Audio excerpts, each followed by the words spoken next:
Hello दोस्तों, आप सभी का हमारे एक और नई वीडियो में स्वागत है। दोस्तों, आज हम लेके आए हैं आपके लिए बहुत ही इंपॉर्टेंट वीडियो, क्योंकि इसकी मदद से आप अपनी इन्वेस्टमेंट को नेक्स्ट लेवल पर पहुंचा सकते हो। मिड कैप फंड वो म्यूचुअल फंड होते हैं जो अपना पैसा मिड कैप कंपनियों में इन्वेस्ट करते हैं।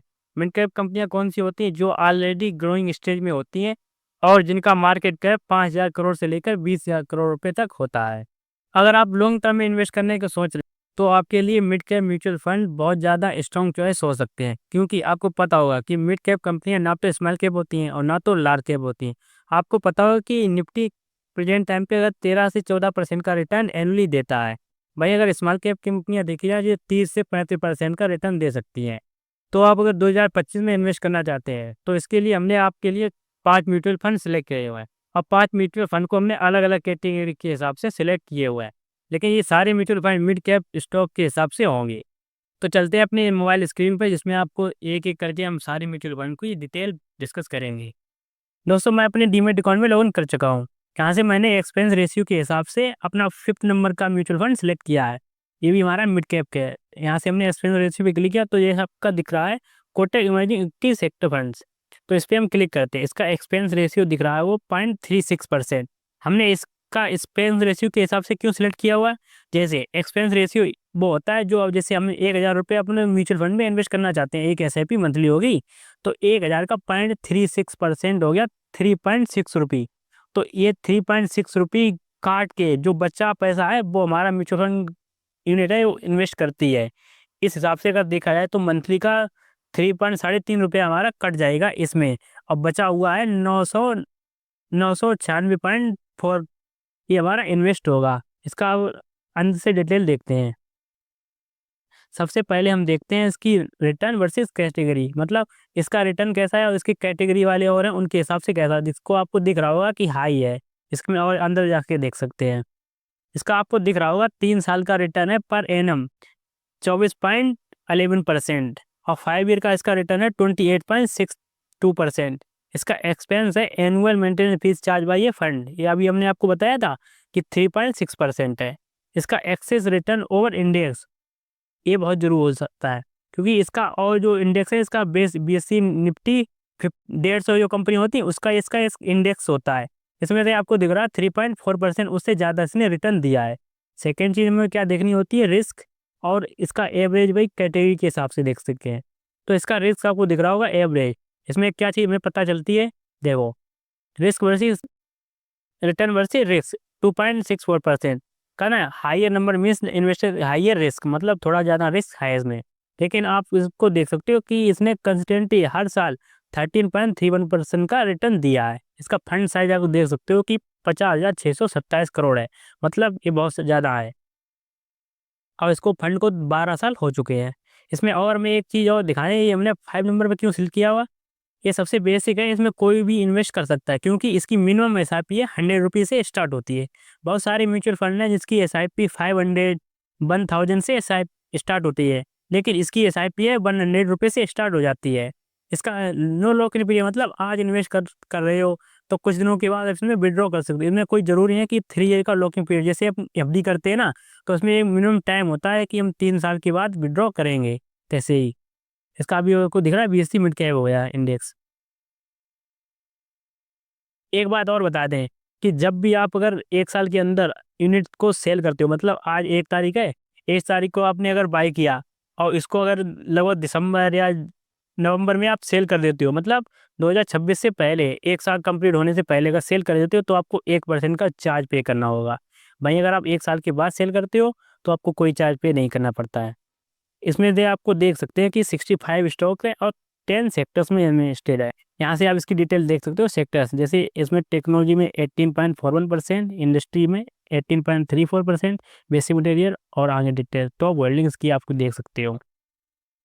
तो दोस्तों, चलते हैं अपने चौथे म्यूचुअल फंड पे कि देखते हैं हमारी लिस्ट में चौथा म्यूचुअल फंड कौन सा है।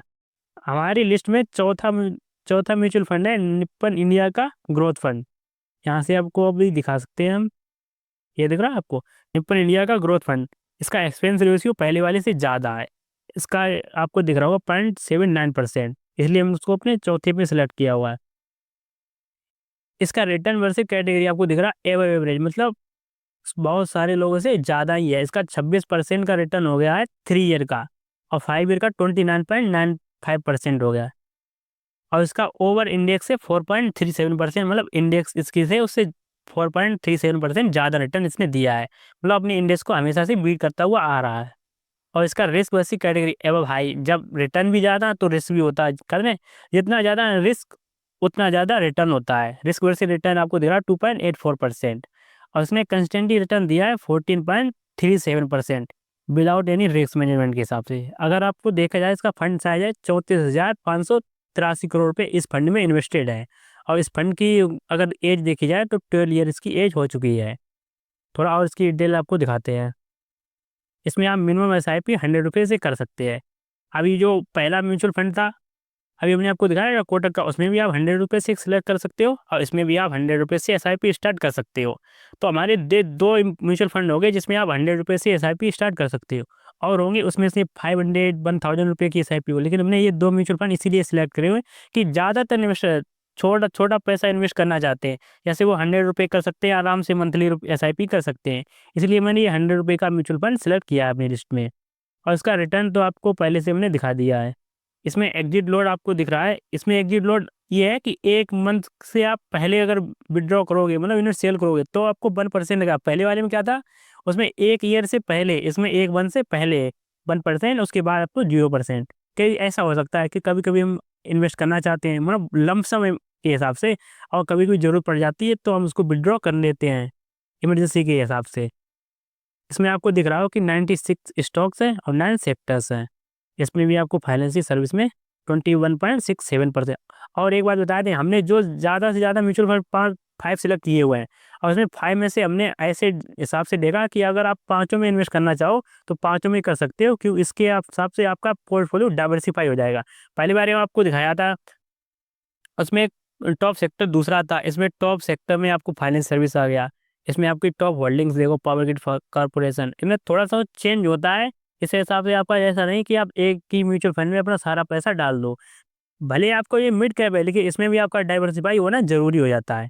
चलो अब देखते हैं कि हमारी लिस्ट में थर्ड नंबर पे कौन सा स्टॉक है। तो अब देखते हैं कि हमारी लिस्ट में थर्ड नंबर पर कौन सा म्यूचुअल फंड आता है।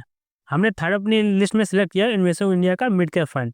ये हमने इसलिए सिलेक्ट किया है कि इसमें आपको रिटर्न वर्सेस कैटेगरी दिख रहा होगा हाई है, और इसका risk versus category below average है। पहले बारे में रिटर्न तो हाई था, लेकिन उसका रिस्क भी था एबव एवरेज था। चलो इसके अंदर हम चलते हैं, तो आपको पूरी डिटेल दिखाते हैं। देखो अगर हम इसको देखें, 194 म्यूचुअल फंड में से ये टॉप पे आता है। आपको आप स्टॉक की इसमें ब्रांडिंग भी दिख रही हुआ है। इसके रिटर्न देखते हैं। इसका 3 ईयर का रिटर्न है 26.16%, और 5 ईयर का 29.76% का रिटर्न है। इसका एक्सपेंस रेशियो आपको दिख रहा होगा 0.58, ये पहले वाले से थोड़ा कम है। अभी आपको दिख रहा है इसने इंडेक्स को बीट किया 3.51% से। और इसका रिटर्न रिस्क भी देख सकते हैं, आपको दिख रहा है 2.46 है, मतलब थोड़ा रिस्क है, लेकिन इन्होंने 14.69% का रिटर्न ओवरऑल दिया है हर साल। अगर फंड का साइज देखो तो 5862 करोड़ है। इसमें आपको दिख रहा है फंड साइज थोड़ा कम है, लेकिन इसको एज हो चुकी है 12 ईयर, तो इसकी एज भी हो चुकी है। इसका ऑल टाइम का अगर हम आपको रिटर्न दिखाएं तो 22.6% है। एक बात बता दें कि इसमें आप मिनिमम एसआईपी 500 रुपये से स्टार्ट कर सकते हैं। पहले वाले थे उसमें आप 100 रुपये से कर सकते हैं। अगर आपको थोड़ा ज़्यादा बचत होती है तो आप 500 की एसआईपी यहाँ से कर सकते हो। इसमें नो लॉक इन पीरियड भी नहीं है। इसका एक्सपेंस रेशियो भी बॉटम 200% में 20% से आता है। एग्जिट लोड भी दिखा दें। एग्जिट लोड सेम इसका है, 1 ईयर से अगर पहले आप विड्रॉ करेंगे तो आपको 1% का देना होगा। वहीं आप अगर 1 ईयर के बाद सोल्व करोगे तो आपको 0% का देना होगा। हमारी लिस्ट में सेकंड नंबर पे है पीजीआईएम इंडिया का मिड कैप अपॉर्चुनिटी फंड। इसमें आपको अभी दिख रहा होगा थोड़ा रिटर्न कम है, लेकिन ये ओवरऑल रिटर्न ज़्यादा दे सकता है। इसमें एवरेज दिख रहा है आपको, एवरेज रिटर्न दिख रहा है। इसमें आपको दिख रहा है 14.431 3 ईयर का रिटर्न, लेकिन अगर 5 ईयर का रिटर्न दो तो 13.46%, ये कंपाउंड रिटर्न है। आपको दिख रहा हो कि लॉन्ग टर्म में इसने बहुत ज़्यादा रिटर्न दिया, अभी कुछ साल से 1-1.5 साल से इसमें कम रिटर्न दिया, तो इसके हिसाब से कम लग रहा है आपको ना। तो आपको दिख रहा है कि ओवर इंडेक्स इसके हिसाब से इसकी इंडेक्स ने -4%, मतलब इंडेक्स से 4% कम रिटर्न दिया है। वो क्यों कि अभी प्रेजेंट टाइम के हिसाब से देखा जाए तो, लेकिन लॉन्ग टर्म में इसने बहुत ज़्यादा बेस्ट रिटर्न दिया। अगर आपको यहाँ से दिखाएं कि ऑल टाइम का रिटर्न इसका 19.67%, हाँ पहले वाले से थोड़ा कम रिटर्न है, लेकिन और इसकी क्वालिटी ज़्यादा बेस्ट है। इसमें आप मिनिमम एसआईपी 1000 रुपये से स्टार्ट कर सकते हो। अगर आपको ये ज़्यादा बेस्ट नहीं लगता तो 500 वाली एसआईपी। इसके बाद में एक जो नंबर 1 पे है, वो हमारा सबसे बेस्ट है। उसमें आप आसानी से एसआईपी कर सकते हो और उसमें कोई भी सोचने की दिक्कत नहीं है। अब हम देखते हैं कि हमारी लिस्ट में जो टॉप नंबर 1 पे है, वो हमने क्यों सिलेक्ट किया और उसकी क्या-क्या ख़ासियत है। तो हमारा टॉप नंबर 1 पे आता है मोतीलाल ओसवाल का मिड कैप फंड। इसका आपको 3 ईयर का रिटर्न दिख रहा होगा 36.59%। इसकी ओवरऑल डिटेल आपको दिखाते हैं। 3 ईयर का रिटर्न है 36%। अभी आपको दिख रहा था 14% 3 ईयर का रिटर्न, लेकिन इसमें आपको 3 ईयर का रिटर्न 36% है। वहीं आपका 5 ईयर का रिटर्न दिखा है तो 34.79% का कंपाउंडिंग रिटर्न है। इसमें सबसे बेस्ट चीज़ क्या है, इसका एक्सपेंस रेशियो ये भी बहुत कम है, 0.54%। मतलब ये आपको 1000 रुपये पे 5 रुपये का चार्ज करेगी। सेकेंड नंबर पे क्या चाहिए इसकी बेस्ट, इसने अपने इंडेक्स से 13.01% ज़्यादा रिटर्न दिया है। इसका अभी हम आपको रिस्क भी दिखा देते हैं। तो रिस्क आपको दिख रहा है 4.6%, मतलब इसमें थोड़ा सा रिस्क ज़्यादा है, लेकिन इसने 15.46% का कंसिस्टेंटली रिटर्न दिया है। इसका फंड साइज 20,055 करोड़ है और इसकी फंड एज होगी 10 ईयर। तो हमने इसमें क्यों सिलेक्ट किया, क्योंकि जो बहुत सारे लोग कहते हैं कि 15% का रिटर्न निफ्टी नहीं देता, निफ्टी 12 से 13% मान के चलते हैं, लेकिन इस फंड ने 15% का ओवरऑल रिटर्न हमेशा से दिया है। इसलिए मैं हमारी लिस्ट में नंबर 1 पे आता है। और आपको दिख रहा हो मोतीलाल ओसवाल की कंपनी, इसमें ऑल टाइम का अगर रिटर्न देखा जाए तो 26.43% है। अभी तक हमने दिखाया था 22%, 19%, लेकिन इसका ओवरऑल 10 ईयर तक का अगर 2014 से अगर देखा जाए तो इसका 26% का ऑल टाइम का रिटर्न है। और इसमें फर्स्ट चीज़ क्या है, इसमें आप 500 रुपये से एसआईपी स्टार्ट कर सकते हो। इसमें नो लॉक इन पीरियड भी नहीं है। और सेम इसकी डिटेल है, अगर आप